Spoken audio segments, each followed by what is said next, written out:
Hello दोस्तों, स्वागत है आपका फिर से नई वीडियो में। मैं हूं आपकी दोस्त कृष्णा लोहान और आज आपके लिए बहुत ही महत्वपूर्ण वीडियो में लेकर आई हूं, जो कि आपका फुली क्वेश्चन पेपर्स के बाद मैंने उनकी पूरी डिटेल देने के बाद मैं आपके लिए अब वन बाय वन हर एक सब्जेक्ट के, हालांकि इसमें सिर्फ पेंडिंग आपका सिर्फ हिस्ट्री रहता है। हिस्ट्री के मैं मोस्ट इंपॉर्टेंट क्वेश्चन ही कराऊंगी, इससे ज्यादा मैं कुछ नहीं कराऊंगी, क्योंकि क्वेश्चन पेपर में वही चीजें देखने को मिलती हैं जो मैं यहाँ पे मैक्सिमम आपको समझाऊंगी, कराऊंगी।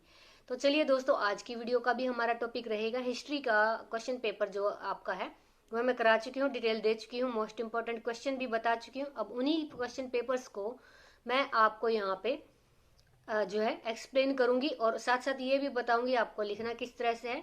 ये चीजें तो मैं आपको मोस्टली हर एक वीडियो में बताती हूँ और आप वहां से सीखते भी हैं। अच्छे मार्क्स पाने के लिए फॉलो कीजिए और अगर आपको वीडियोज अच्छी लगती है तो आप प्लीज शेयर कीजिए ताकि किसी और बच्चे का भी इससे फायदा हो। नोट्स लेना न लेना वो आपकी इच्छा पर निर्भर करता है, लेकिन मेरा मकसद सिर्फ यहाँ पे आपको दोनों तरीके से टीच कराना है। आप चाहे तो यहाँ पे नोट्स ले सकते हैं, चाहे तो आप यहाँ से डायरेक्ट वीडियो के द्वारा भी स्टडी कर सकते हैं। जल्द ही हम क्लासेस शुरू करने जा रहे हैं, अगर किसी को भी इंटरेस्ट है तो क्लासेस में वो है ज्वाइन कर सकता है। और जो नेक्स्ट सेमेस्टर्स हैं वो आप मेंशन कर दीजिएगा कि आप किस सेमेस्टर से जो रिलेटेड हैं, बिलोंग करते हो, तो वहां पे उसी क्लास की यहाँ पे जो है टीचिंग शुरू कर दी जाएगी। ठीक है, चलिए दोस्तों, हम यहाँ पे आज का क्वेश्चन मोस्ट इंपोर्टेंट मैं आपको बताने जा रही हूँ, कौन सा है, हिस्ट्री का है।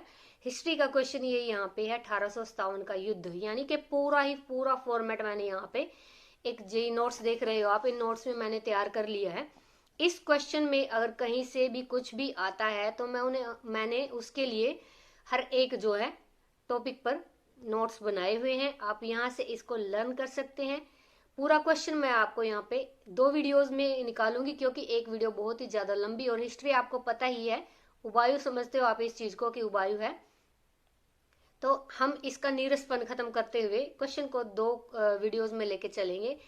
एक यहाँ पे 1857 के हम शुरू में बिल्कुल डिटेल देखेंगे कि ये विद्रोह हुआ क्यों, इसके कारण क्या थे, यानी कि ये जानने के बाद फिर हम धीरे धीरे वन बाय वन इस क्वेश्चन को जो है एक्सप्लेन करेंगे और समझेंगे। तो चलिए दोस्तों, शुरू करते हैं। पहले सबसे इसमें क्या बताऊंगी मैं आपको, 1857 के विद्रोह का कारण, इसके बाद प्रकृति महत्व परिणाम, यानी कि ये क्वेश्चन फुल्ली मैंने प्रिपेयर आपके लिए किया है। इस क्वेश्चन को याद करने के बाद, यानी एक समझने वाली बात है, हिस्ट्री कभी भी लर्न नहीं होती है, हिस्ट्री सिर्फ समझने की चीज है। डेट्स को भी आप कैलकुलेट कर सकते हो बाय ट्रिक्स, ये चीजें होती हैं। ठीक है, चलिए हम क्वेश्चन को अब रीड आउट करते हैं। तो दोस्तों यहाँ पे देखिए, जैसे कि मैंने आपको बताया, आज का हमारा टॉपिक है पूरा का पूरा 1857 की क्रांति को लर्न करना। ओके, सबसे पहले हम इसके विद्रोह के कारण जानेंगे, यानी कि इसके कारण क्या थे, फिर इसके बाद प्रकृति और महत्व को भी हम बाद में, हो सकता है इसी वीडियो में बन जाए, नहीं बना तो फिर हम दूसरी वीडियो अपलोड करूंगी आपके लिए, ताकि आप किसी भी टॉपिक को बिना बोर हुए अच्छे से लर्न कर पाओ। तो चलिए देखते हैं, 1857 के महान विद्रोह को ब्रिटिश शासन के खिलाफ भारत का स्वतंत्रता संग्राम माना जाता है। यानी कि किसके खिलाफ हुआ था, ये ब्रिटिश शासन के खिलाफ हुआ था, ये माना जाता है, ये फैक्ट है और सच्चाई भी है कि अगर 1857 का विद्रोह उस समय सफल हो जाता तो हमारा देश इसी समय आजाद हो जाता। लेकिन क्या था, जैसे कि आपको पता है, एकता की कमी होती है, तो एकता की कमी की वजह से विद्रोह कहीं कहीं से शुरू हुआ है, जिससे अंग्रेजों को भनक लग गई और उन्होंने पहले से तैयारी कर ली थी। ठीक है, जिस वजह से ये हमारी आजादी का जो है दिन कब आया, 1947 को आया। तो चलिए दोस्तों, इसमें चलते हैं आगे। 1857 एक राष्ट्रीय जो है आंदोलन के रूप में उभर रहा था। 1857 आंदोलन एक राष्ट्रीय आंदोलन के रूप में, यहाँ पे लिख लीजिएगा, के रूप में उभर रहा था, जो भारतीयों के दिल में एक मजबूत आग्रह से प्रेरित था, यानी कि इनको उकसाया गया था, या उकसाने का मतलब ये प्रेरित किया गया था आजादी के लिए, जिससे क्या हो जाता, देश को मुक्त किया जा सकता, देश को आजाद किया जा सकता था। अब यहाँ पे क्या है, ब्रिटिश शासन की एक स्थापना के बाद भारत के इतिहास में सबसे उल्लेखनीय, यानी कि सबसे इंपॉर्टेंट जो घटना थी, ये अकेली घटना थी 1857 की क्रांति। यह भारत में सदी के पुराने ब्रिटिश शासन का नतीजा था, यानी कि भारत में इन्होंने एक सदी निकाल दी थी, यानी 100 साल निकाल दिए थे, जिस वजह से 1600 के बाद से 1600, 1700 और फिर 1800, यानी कि दो सदियां तो निकाल ही दी थी, जिस वजह से ये विद्रोह हुआ। भारतीयों के पिछले विद्रोहों की तुलना में 1857 का महान विद्रोह जो है एक बड़ा आयाम था और यह समाज के विभिन्न वर्गों के लोगों की भागीदारी के साथ लगभग अखिल भारतीय चरित्र ग्रहण करता था। यानी इसमें सबसे ज्यादा जो है जो लोकल वहाँ के आदमी जो है व्यक्ति वहाँ के लोग शामिल हुए थे, जिस वजह से इसने क्या था विशाल रूप ले लिया था। यह विद्रोह कंपनी के सिपाही द्वारा शुरू किया गया था। यानी कंपनी के सिपाही को कैसे शुरू किया गया था? हालांकि देखिए मुद्दे तो कई थे, जैसे कि उनको तनख्वाह कम दी जाती थी या उनको सर्वोच्चता नहीं दी जाती थी, उनसे हीन भावना से पेश आया जाता था, या फिर एक मोटा बहाना इसमें लगाया गया कि कारतूस जो है वो गाय की चर्बी से बने हुए हैं। तो ये सारे कारण इसके रहे हैं। इनको वन बाय वन हम यहाँ पर डिफाइन करेंगे। इसलिए इसे आमतौर पर जो है सैनिक विद्रोह, ठीक है, सैनिक विद्रोह कहा जाता है। लेकिन यह सिर्फ सिपाही का विद्रोह नहीं था। इतिहासकारों ने महसूस किया है कि यह एक महान विद्रोह था और इसे सिर्फ एक सिपाही विद्रोह कहने के लिए अनुचित होगा। यानी कि सिर्फ इसको एक जो है सिपाही विद्रोह नहीं कहा जा सकता। इसको हम अन्य कारणों के द्वारा जानेंगे और इसको डिटेल में पढ़ेंगे। हमारे इतिहासकार अब इसे विभिन्न नामों से पुकारते हैं, जैसे कि ग्रेट विद्रोह, भारतीय स्वतंत्रता का पहला मुख्य युद्ध, या भारतीय स्वतंत्रता का पहला संग्राम भी इसे बोला जाता है। तो ये क्वेश्चन इसकी ये क्या है, भूमिका है।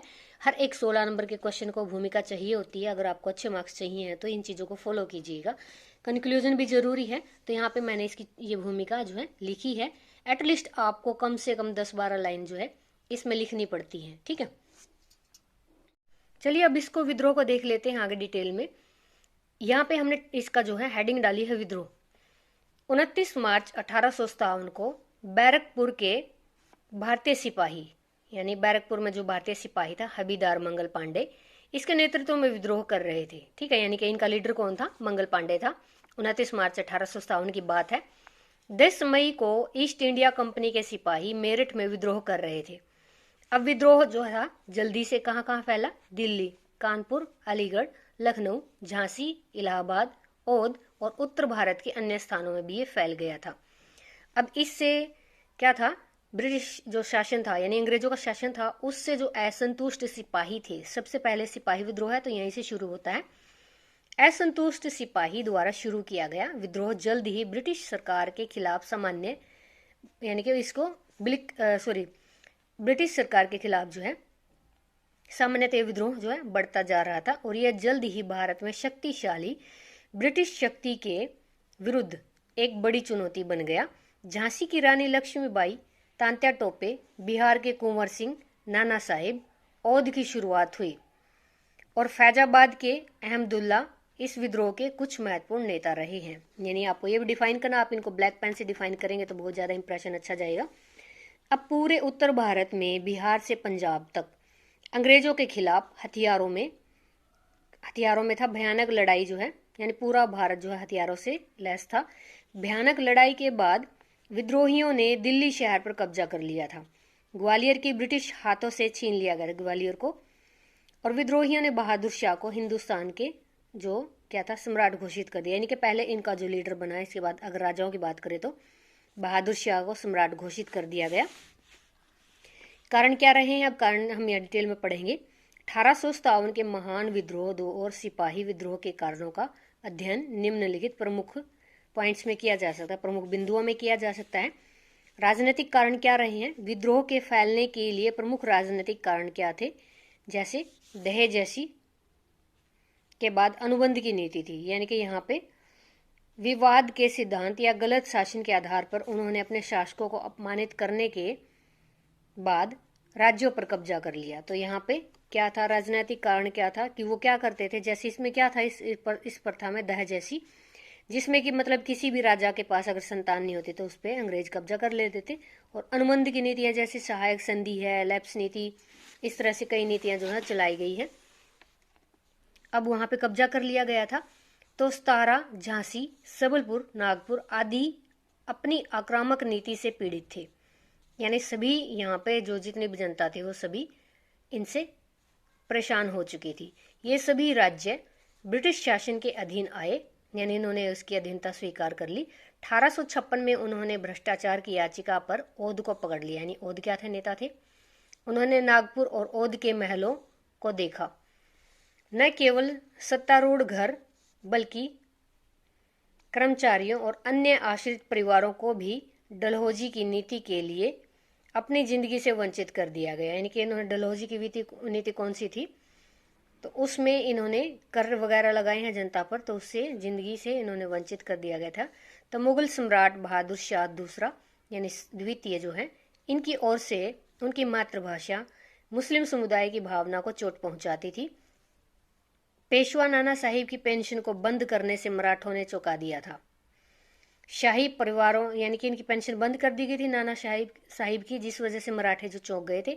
शाही परिवारों, सेना, पुरुषों और आम लोगों की संयुक्त असंतोष संयुक्त रूप से 1857 के महान विद्रोह में उजागर हुई। यानी कि इनकी एकता कब उजागर हुई है, सबकी मिलजुल कर 1857 के संग्राम में। अब यहाँ पे आर्थिक जो कारण रहे हैं, 1857 का महान जो विद्रोह था उसमें कंपनी के आर्थिक शोषण के कारण शिकायतों का एक विस्फोट फैल गया, यानी जो है विस्फोट हुआ। ब्रिटिश निवेश नीतियों और राजस्व प्रशासन के परिणाम स्वरूप भारत की पारंपरिक अर्थव्यवस्था ध्वस्त हो चुकी थी। कंपनी की व्यापार नीति ने भारतीय हस्तशिल्प को नष्ट कर दिया था। बड़ी संख्या में भारतीयों को रोजगार से बाहर फेंक दिया गया था। अंग्रेजों ने स्थायी निपटारे को पेश किया और किसानों का शोषण उन्होंने एक नए तरीके से यानी एवेन्यू खोला। जमींदारों के शोषण ने यानी जमींदारों के द्वारा इनका शोषण किया गया। इसमें जितने भी भूमिहीन मजदूर थे उनको जन्म दिया, यानी कि जमींदारों ने जमीन ले ली और भूमिहीन मजदूर की संख्या बढ़ गई जो अस्वस्थ थे, और उनके द्वारा इस प्रकार असंतोष से बाहर कारीगरों और किसानों ने विद्रोह में सिपाहियों का साथ दिया। ठीक है, सैन्य कारण क्या रहे हैं? कंपनी रेजिमेंट के सिपाही विभिन्न कारणों से अंग्रेजों से असंतुष्ट महसूस कर रहे थे। इस प्रकार भारतीय और यूरोपीय सैनिकों के बीच वेतन में भी एक बड़ी असमानता देखी गई थी। यानी कि जो भारतीय सैनिक थे उनको कम पेंशन वगैरह या जो भत्ते साथ में जो सैलरी थी उनकी कम दी जाती थी। भारतीय सिपाही का इलाज उनके यूरोपीय अधिकारियों ने किया था। सिपाही साम्राज्य के दूर दराज के हिस्सों में भेजे गए थे, लेकिन उन्हें कोई अतिरिक्त भत्ता नहीं दिया जाता था। यानी कि उनकी पोस्टिंग भी दूर दूर की जाती थी, उनको कोई भत्ते नहीं मिलते थे। भारतीय सिपाहियों को अपने यूरोपीय समकक्षों की तरह यानी कि जो उसके साथ साथ कुलीग्स होते थे उनकी तरह सेवा में पदोन्नति से इनकार कर दिया गया। यानी कि उनको तो जो यूरोपियन की जो मतलब ब्रिटिश के सैनिक थे, खुद अंग्रेजों के सैनिक थे, उनको तो सैलरी दी जाती थी, प्रमोशन होती थी, लेकिन इनको नहीं दी जाती थी। इस तरह के असंतोष से भारतीय सिपाहियों ने विद्रोह कर दिया। अब सामाजिक कारण क्या थे? अंग्रेज जो थे भारतीयों के साथ कोई सामाजिक संबंध स्थापित नहीं कर पाए। अंग्रेजों के नस्लीय अहंकार ने शासकों और शासकों के बीच एक अंतर बना दिया। यानी क्या बनाया? जो राजा थे दोनों, उनके बीच भी एक अंतर बना दिया। कुछ अधिनियमों के अधिनियम ने लोगों की भावना को बहुत नाराज कर दिया, इनके लोगों को असंतुष्ट किया। इनमें से कुछ कृत्यों ने हिंदू धर्म, स्वतंत्र और विरासत के अधिकार पर जानबूझकर झटका माना गया। इसमें क्या है? प्रत्यक्ष कारण क्या थे? इसमें सेना में एनफील्ड जो राइफलें थी पेश की गई।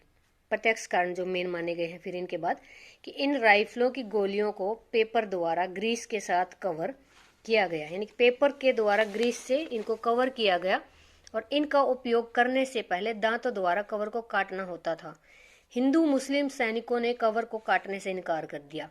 उन्होंने इसके खिलाफ विद्रोह किया और गिरफ्तार उनको फिर कर भी लिया गया। तो मंगल पांडे के नेतृत्व में कलकत्ता में बैरकपुर में उजागर जो है सेपॉय की पीड़ा क्या थी? इसमें यहाँ पे जो मंगल पांडे थे वो सेपॉय थे अंग्रेजी सेना में, उनकी पीड़ा थी।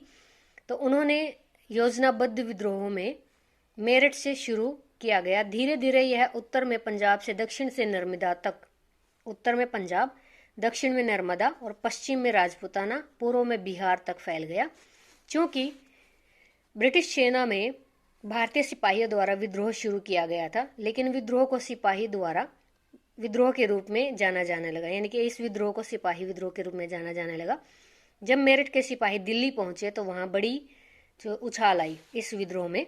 उन्होंने पुराने मुगल सम्राट बहादुर शाह को भारत का बादशाह घोषित कर दिया।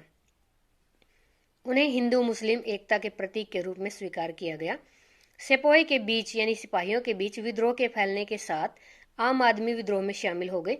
किसानों कारीगरों ने भी विद्रोह में पीछे नहीं हटना समझा, यानी कि वो भी इनके साथ मिल गए। इस सामूहिक विद्रोह का दूसरा कारण हिंदू मुसलमानों के बीच एकता था, यानी इकट्ठा जब हुए थे तो इस इतिहासकारों को यह देखते हुए कि इस अवधि तक जनता के बीच कोई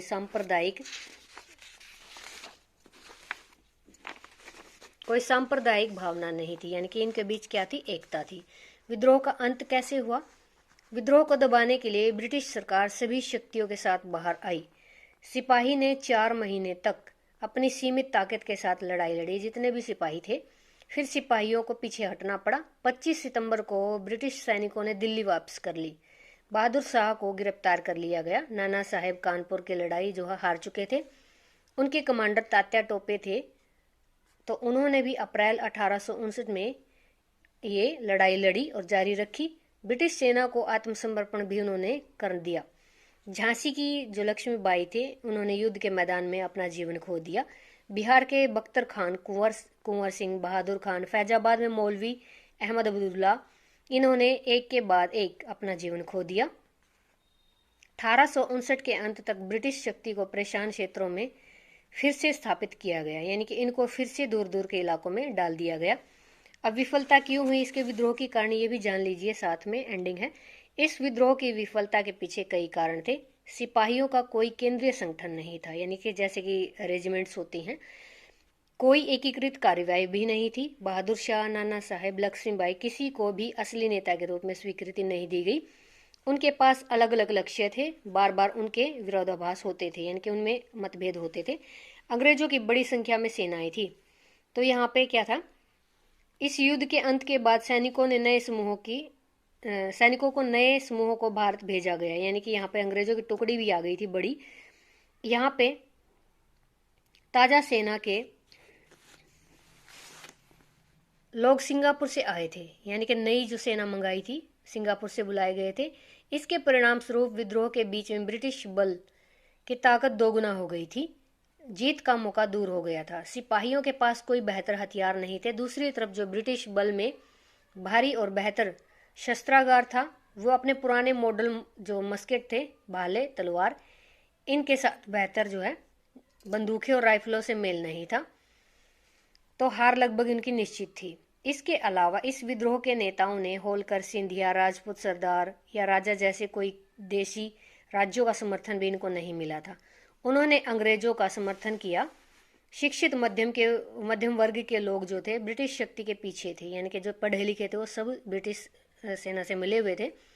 भारतीय सैनिकों को निसंदेह उन्होंने बिल्कुल विद्रोह किया था, लेकिन सभी भारतीय सैनिक विद्रोह भी नहीं थे।